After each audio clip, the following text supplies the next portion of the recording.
at least for those crossing by land across our southern border without documentation and who thereafter claim asylum.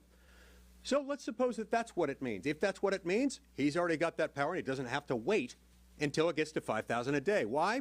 Because asylum is not a right. It's a discretionary power granted to the Secretary of Homeland Security.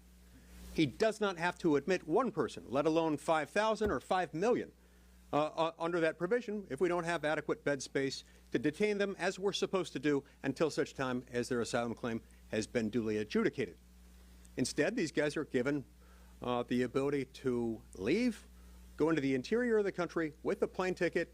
They were able to board the plane mysteriously without a driver's license, unlike all Americans. And they're told, we hope you show up to your asylum hearing before the immigration court, which, by the way, probably will not occur until the mid-2030s. 6 months from now, we'll send you a work permit in 180 days. By the way, according to the leaked terms of this still inchoate proposal that none of us have had the luxury of seeing, they're going to dispense with the 6-month waiting period and grant those to them immediately. That will turn up the electromagnet, bringing in illegal immigration, and it's wrong. So, look, while it's true, I have great respect for colleagues who are working hard trying to fix the problem, and I'm sure they are coming up with some provisions that might help certain things. But from what I'm hearing, this could cause as many problems as it solves, and there's a risk of it creating some much bigger problems that we don't even have right now. So I've got deep concerns with it, and happy to turn the podium over to my colleague, Braun Johnson. Well, first of all, thank you, Senator Scott, Senator Lee, all my colleagues that have joined us here, and thank you for coming here.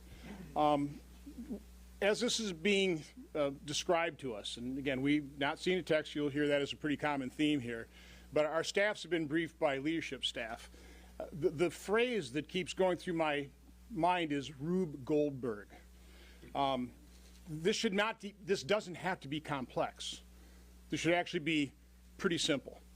But again, because we haven't seen text, really all I have are questions. These are questions I have that haven't been answered, and I would suggest these are questions you ought to be asking Senate leadership about this bill. The first one, so they've set these thresholds at 4,000 and 5,000. You know, Obama's Secretary of Homeland Security, Jay Johnson, I think in 2016, after he'd already left office, said that 1,000 people a day, when he was in office, he said that was a bad day. Once he left office, he said 1,000 people a day overwhelmed the system. So if 1,000 people a day overwhelm the system, and that is true, that's still true today, why wouldn't we set the threshold at 1,000 rather than 4,000 or 5,000?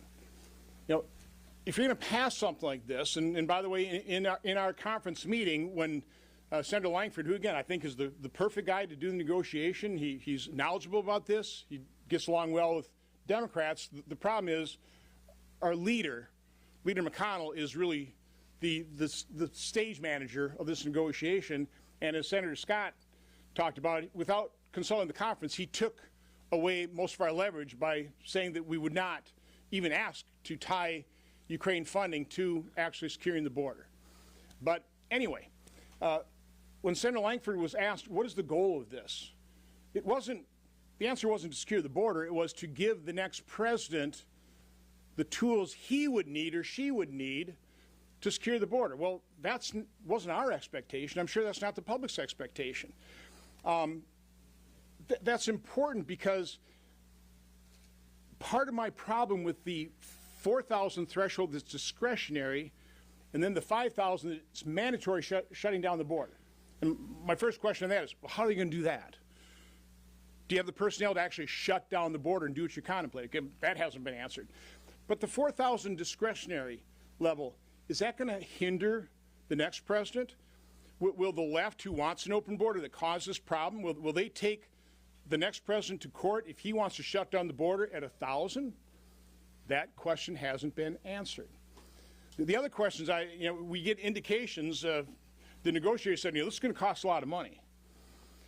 And we have indications that it's going to cost a lot of money because, first of all, we're going to have to hire a lot more Border Patrol agents, I guess, to process up to 4,000 or 5,000 people a day. I mean, isn't that stupid? I mean, shouldn't we shut down the border and keep it under 1,000 so it doesn't overwhelm the current system as opposed to stand up a system that can accept 4,000 or 5,000 people a day? You know, we're told that we're going to fund sanctuary cities. I mean, isn't that stupid? I mean, take better care of illegal immigrants, and that's just going to cause more to come. So again, there's just so many aspects of this bill, as we understand it, that make no sense whatsoever. We're asking the questions. We're not getting the answers. You ought to be asking those questions. Maybe you can get the answers. But again, what this chart describes is, first of all, cause and effect, going back to the Obama administration, which started all this, by the way, how he abused prosecutorial discretion. That should be done on a case-by-case basis, but he gave that out to hundreds of thousands of people under DACA. That sparked all of this. We've been dealing with it ever since. And now the Biden administration is abusing parole, which is also supposed to be done case-by-case basis. Up until this administration, is about 5,000 awards of parole a year. Now we're granting it to hundreds of thousands of people. That abuse has to stop. But as Senators Lee and Scott both said, Trump, under existing law, he secured the border. That represents about 570 people a day. Biden, when he got into office, exploded the border, opened it up, and if we normalize 4,000 to 5,000, that's what the chart would look like. That's completely unacceptable, and I just put next to it, this was Obama. That was during 2013-14 time period. This is a level of immigration that President Obama described as a humanitarian crisis. It was, it is, this is completely unacceptable. And from my standpoint, as a Republican senator, I need to know from the negotiators, why is that not going to be the new normalized level of immigration under this Rube Goldberg negotiation? And now I'll turn it over to Senator Roger Marshall. All right, well, thank you. Thank you so much, Senator Rick Scott, for leading this and for your consistent leadership on this. And thanks for giving us a chance to speak to the American people. My fear is that the Senate is on a collision course for the mother of all omnibuses. An omnibus that also includes Ukraine funding without anything for Israel and without any addressing of the border. And I say that because the actions of this administration and my colleagues across the aisle, that's what their actions are consistent with. And that's what their goals appear to be. And we talk about actions. Let's talk about funding for a second. On July 27th, the last appropriations bill came out of the Senate Appropriations Committee. We've only considered 3 of those. We've had ample time to address those. And that's why I say we're onto a collision course for an omnibus with this Ukraine funding. When we talk about actions as well, I want to bring up the parole issue again. Under President Obama, he paroled about 5,000 people per year. 5,000. Joe Biden is paroling over 700,000 people per year. If he really believed in securing the border, he has the ability to do it. Which leads me to think that his goals are not the same as ours. Negotiating 101, I only negotiate with people that share the same goals that I do. I see this as a national security issue, first, second, third, foremost a national security issue. My friends across the aisle, the White House, see this as an immigration issue, and their goal is to get as many people across the border, legally, illegally. They don't care how they get them across the border. And beyond that, their goal is Ukraine funding. So those are their goals. They seem to be separated. And I think that the parole issue is going to be the deciding factor. Negotiation rule number 2, I don't agree on anything until I agree on everything. I still don't think that they've really worked out what parole looks like. And when we have a president that's paroled 1.7 million people in his 3 years, how can we even talk about any other pieces of this until we figure out the parole situation as well? So we don't share the same goals. Their actions are consistent with a mother of all omnibuses with Ukraine funding. And the only reason I'm at the table is this. Border security is the #1 issue, #1 concern of Americans. That's my #1 priority, is to secure the border, and we're going to go to great lengths to try to accomplish that yet. Thank you. I guess Senator Braun's up next. Thank you.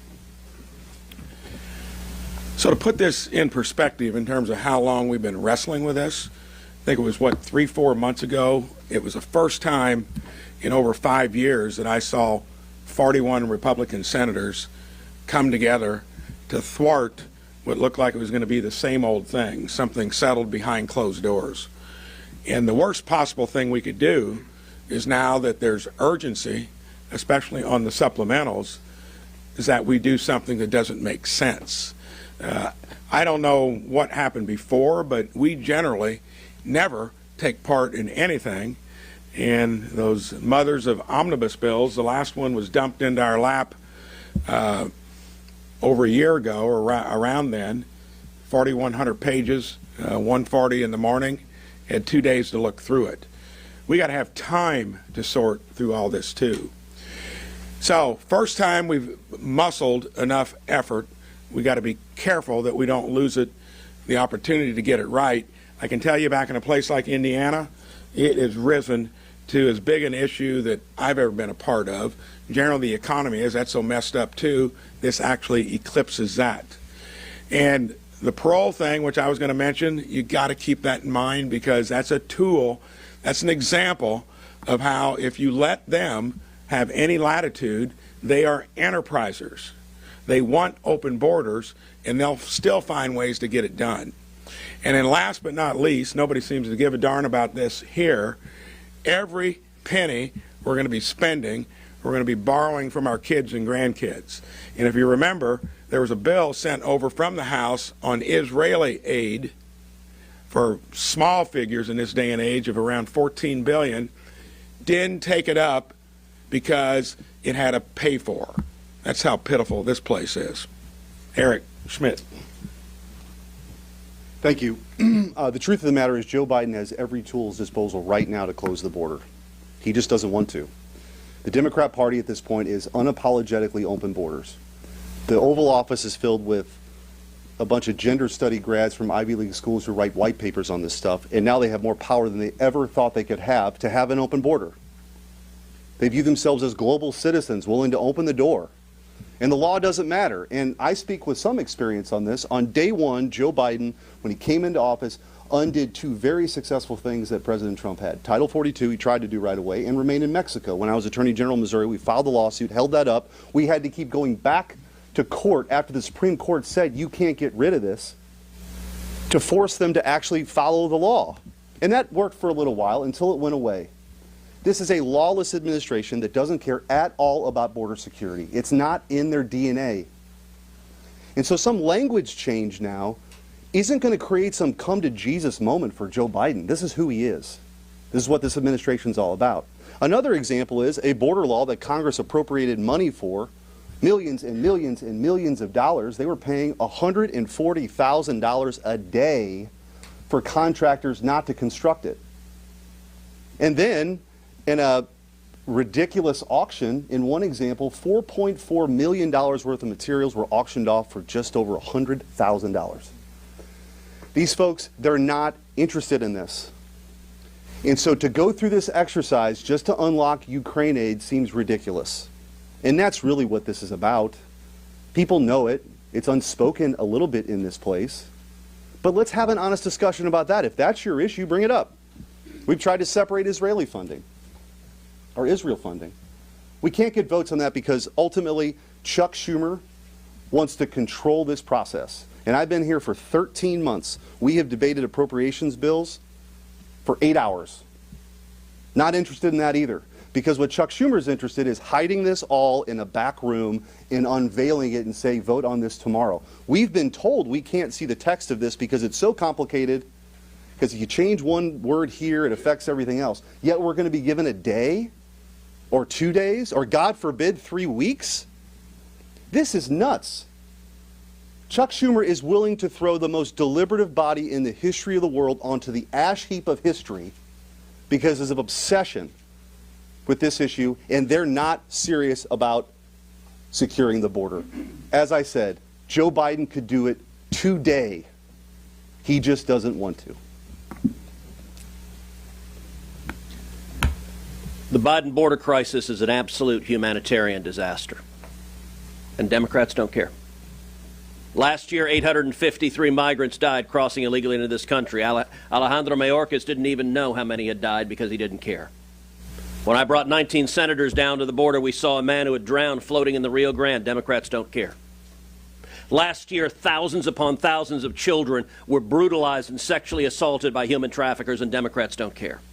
Last year, thousands of women were sexually assaulted by human traffickers, and Democrats do not give a damn.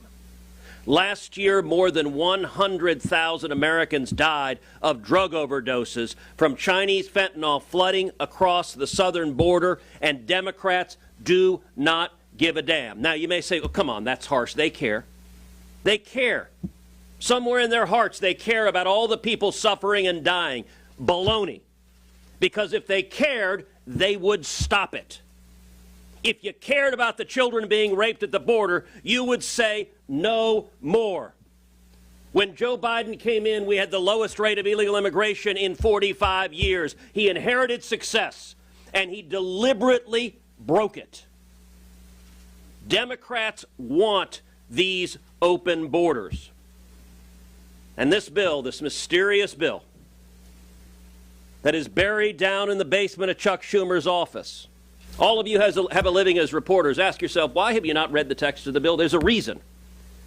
As bad as we think the bill is, I promise you it's worse. The people pushing this deal knew, no, if the American people knew what was in it, they would be against it.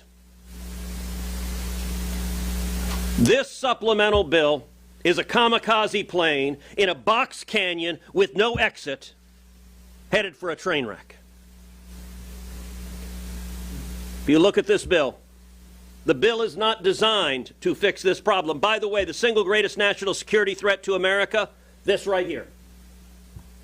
I think the odds of a major terrorist attack in the United States are higher today than they've been any time since September 11th. You know what? In that spike, how many Hamas terrorists are there? How many Hezbollah terrorists are there?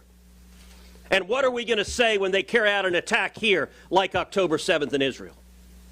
This bill is not designed to fix the problem. This bill normalizes 5,000 people a day coming in. 5,000 people a day is over 1.8 million a year. That's called an invasion. By the way, under Joe Biden, we've had 9.6 million. So the great Republican compromise is we're for 2/3 of Joe Biden's open borders. We'll let in 6 million instead of 9 million. This makes utterly no sense. And there's a reason. Republican leadership is like Charlie Brown with Lucy and the football. And over again, they run for the football, and over again, Lucy Schumer pulls it away. And Republican leadership lands on their ass. They entered this negotiation saying, we will only do what Chuck Schumer will agree to. He doesn't want to fix this. He wants it to continue. So negotiating with Chuck Schumer on securing the border is like putting Hannibal Lecter in charge of a Go Vegan ad campaign. He might dine on your liver with a healthy side of fava beans, but it's not going to remotely do what the suggested objective is. Final point. Not only is this bill utterly ineffective in fixing the problem, but it's designed to fail. The chances of this bill passing the House of Representatives, I can quantify it mathematically. The chances of this bill passing the House are 0.000%. It ain't going to pass. At lunch, we had a vigorous discussion at lunch yesterday. I asked leadership, why on earth would you be teeing up a vote with every Democrat and 10 or 12 Republicans that has no chance of passing the House? It's not going to become law, and I get it. Leadership really wants Ukraine funding. But that doesn't happen unless you get a bill that can pass the House. The only purpose of taking this up is giving Democrats political cover to say, gosh, we would have secured the border, but those pesky House Republicans didn't let us. It's a good talking point. It's complete baloney, but it's a good talking point.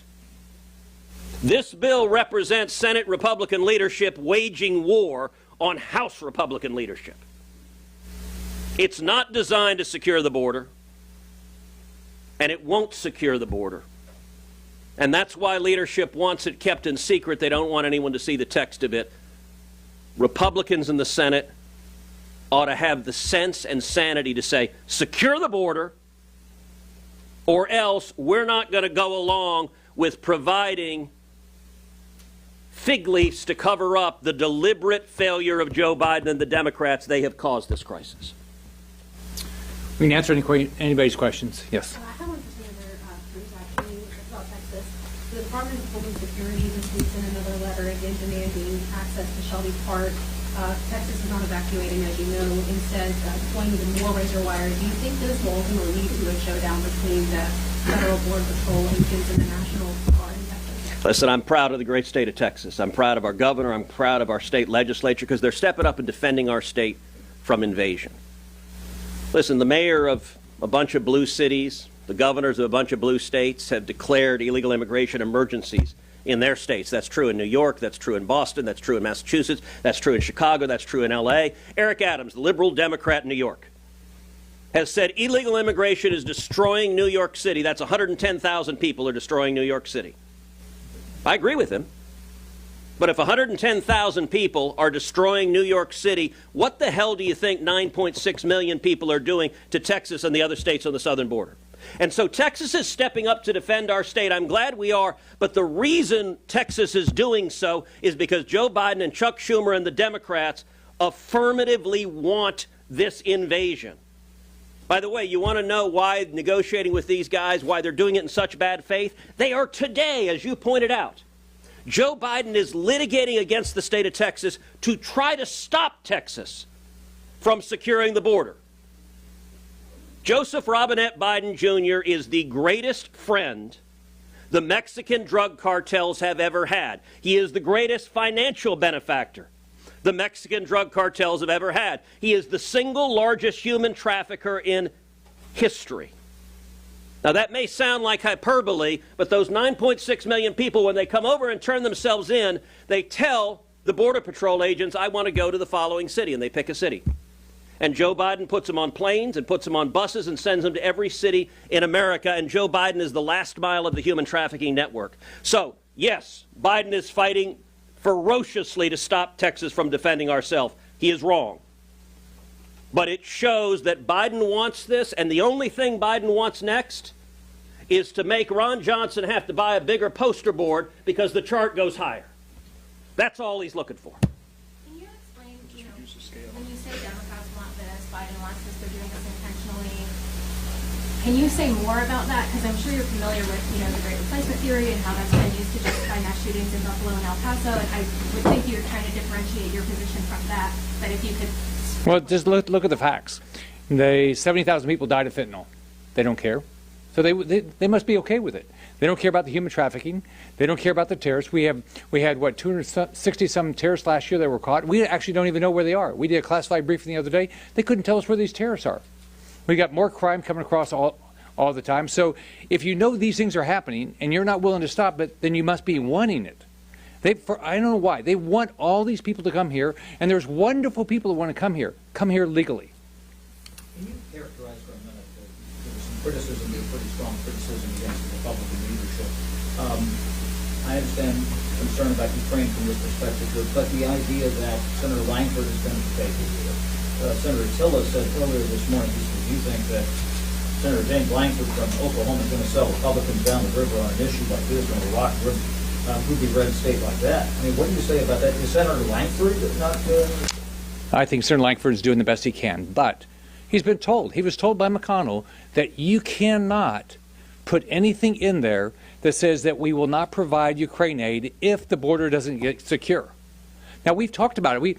A bunch of us, we talked about it at a conference. We said, we want something that Biden has to do because we know he's lawless. So the only thing we could come up with is let's release monthly Ukraine aid if the numbers of people come across the border and go down. Leader McConnell said, no way. All right, so James Langford might be trying to do all he can, but when the leadership is telling him you can't do that. But address this from the policy side. You're talking about Ukraine, I understand that, but the idea that there's been all this criticism about what's been negotiated behind closed doors here, that must fall on the shoulders of Langford. My experience, well, first off, we don't know. I mean, we haven't seen the text. All we do is we read the things you guys write. We've gotten a few briefings. We don't know all the facts yet, but here's what we do know. Why don't they give it to us? We've been trained. Okay, go to the omnibuses, go to the China bill, go to all these bills. What they happen, they do it behind closed doors. They give it to us at the last minute and say, vote for it. Well, we don't really care if you vote for it because the Democrats are going to vote for it, and we'll just get 10 or 12 of Republicans that vote for it. So they've trained us. So if this is such a good bill, then why don't you give it to us, and as you negotiate it, we'll give you our thoughts. Well, let me just quick, because internally, by the way, it was Hoeven's idea. John Hoeven had the idea, we ought to have some kind of benchmark that they have to meet if they're going to get, what they want. In this case was Ukraine funding. I thought that was a great idea. So literally had to be at least a half a dozen lunches, if not more. We pressed that point. I made the point that I would not only vote for, I would promote a bill to help the freedom-loving people of Ukraine if it actually secured the border. But this is what we need to do with the Lawless administration. So there was a great deal of support in our conference for that position.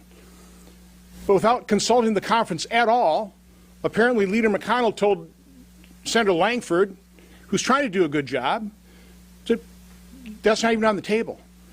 And we've had that confirmed by apparently Senator Sinema said, James never asked for that. And that just, it boggles our mind when the conference, there was a great deal of support for something that would give us leverage that would force President Biden to actually secure the border. That wasn't even part of the discussion. So, that's why I talk about, the lack of negotiating skills is profound from leadership. So now we've got this with so many holes, and this, again, a Rube Goldberg solution that's not a solution, because as many people have said, they caused this problem. Biden and Democrats in Congress are the root cause. They want an open border. It's a real problem for James Langford having to deal with that. And it's even more difficult when he's getting his marching orders in terms of the negotiation, not from the conference in terms of what the conference red lines are, but what the red line of one individual is who doesn't consult with the conference, just makes the decision for us. Senator Lee, regarding your letter to President Biden regarding the strikes on Houthis in Yemen, doesn't the president have the authority under the War Powers Act? And as the Houthis are again designated terrorists, doesn't he have the authority under the 2001 authority for the use of military force? First of all, it's not the topic of this conversation. I'll say just very briefly. I'll say very briefly, there are still questions that need to be answered. I want to know what his source of authority is. Maybe he'll rely on the 01. The 01 and 02 AUMFs have been used as the Swiss Army knife for every conflict out there. And I do think it's important for the president to specify which of those AUMFs are their source of their authority, if they're relying on their inherent authority under Article 2 to repel an attack against U.S. forces or something else. I do need to know that. Yeah, go ahead. Former President Trump won Iowa, won New Hampshire. If he wins the general election, he'd be enforcing whatever deal passes the Senate here. With that in mind, should Senate Republican leadership be deferring to Trump on this question of whether this deal is good enough to pass? Well, if we're going to expect the next president, he'll be the next Republican president. If we expect him to be able to secure the border, he ought to be able to see this bill, and he ought to be able to and be engaged and say, is this going to help me secure the border or not? But what we know is he doesn't need it. He secured the border. So I absolutely should we ask him. But on top of that, why isn't the House leadership, the Republican House leadership, in the middle of this? I mean, why wouldn't they? Why would we do anything that put them in a bad position? Can I get a clarification on your position, please, and the position of your fellow senators? Do you all oppose Ukraine aid under any circumstances, or would you be willing to consider it in context of a border bill that you support? I have supported Ukraine aid, okay, but I got a lot of questions. We're going to have a conference meeting at 3:30 today, and hopefully we're going to get a lot of answers. What we're trying to do here is get answers so we can make an informed decision. I mean, I want the Ukrainians to win. I want Russia to lose, but we got $34 trillion of debt. We don't know where the $100 billion that we've already spent, where it all went, what's the plan? We don't know any of those things. I don't know if anybody else wants to say anything. So just to be clear, your conditions are irrespective of the border side. You want explanation. Absolutely. Yeah. Right. Okay. Is that generally the consensus of those on stage? Look, there are differing views on stage on Ukraine aid, and that's a debate we can have. I have voted for previous bills to provide Ukraine aid. I have also pointed out the war in Ukraine is utterly unnecessary. It was caused by Joe Biden's weakness. It was caused by Joe Biden waiving sanctions on Nord Stream 2. Before the war started, President Zelensky in Ukraine urged the Senate to pass my sanctions legislation to stop Russia from invading, and Joe Biden and 44 Democrats flipped their position, voted in favor of Russia, and 4 weeks later, Putin invaded Ukraine. So President Biden caused this war in Ukraine, and right now today, Biden is flowing roughly $100 billion to Iran that is providing drones that are being used to kill Ukrainian soldiers and civilians. So Joe Biden is funding both sides of the war in a way that is utterly incoherent. My view is that doesn't make any sense and it needs to change. But what we're talking about today is a different piece of this. Listen, the reason this bill is so lousy is because I actually disagree with Ron Johnson on one thing. He says Mitch McConnell's a terrible negotiator. I actually think Mitch knows exactly what he's doing. He's just negotiating for the same objectives that Chuck Schumer has. They both want a bill that funds Ukraine and is a blank check to Ukraine. And they want a bill that has a fig leaf that pretends to do border security but doesn't actually do border security. They're negotiating for the identical outcome. And Chuck Schumer's enemies in Congress are conservatives in the Senate and our House Republican leadership. And sadly, Mitch McConnell's enemies are conservatives in the Senate and House Republican leadership. You know, it's interesting, the shell game that's been played on the justifications for this bill. Initially, we were told this bill will force Biden finally to secure the border. Okay, that's an objective I'm on board with. Very quickly, the proponents of this bill abandoned that, said, yeah, we admit, okay, this bill won't do anything to Biden. He'll continue to do exactly what he's doing now. But, they say, this is argument number 2, move the shell, move the shell. Argument number 2, they say, well, this will give Donald Trump the tools he needs to fix this problem next year. Well, let me point out Ron Johnson's very helpful chart. Without this stinking pile of crap bill, Donald Trump got the numbers down to here. Joe Biden deliberately took the numbers up to here. And the genius Republican negotiators say, let's drop the numbers to here. Double where they were under Obama. It's not that they're bad at negotiating. It's that they want this outcome, and this outcome is terrible for the American people. I stand corrected. Yes. Senator Cruz, there are